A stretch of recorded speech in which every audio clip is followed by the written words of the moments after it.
Welcome to the slop farm. Enjoy the video. You start by loading the correct sticker stock and powering the machine. This prevents jams and poor print quality. Once powered, let the unit complete its warm-up cycle and note the firmware display so you can match settings. Make sure to align the feed rollers to the sheet edge and set a 0.5 mm margin. This keeps cuts accurate.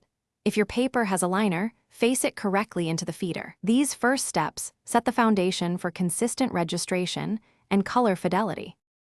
Next, configure both print and cut parameters so output matches your design intent.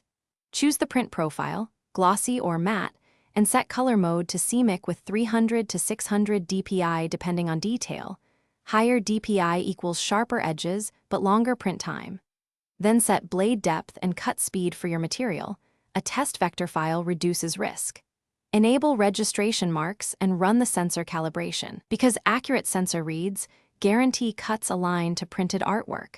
Preview the full layout to confirm spacing and avoid overlaps. Now execute a full test. Print and cut one sheet, then inspect registration and edge cuts. This tells you whether adjustments are needed. Once satisfied, cue the batch and space jobs to allow inks to dry, especially for inkjet stocks. Give about 1 to 2 minutes per sheet. After cutting, trim or laminate for durability and store stickers flat to avoid curl. If cuts drift or tearing occurs, check blade wear, recalibrate sensors, and clean the cutter.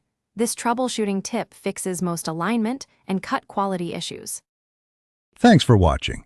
Consider subscribing if we helped you today.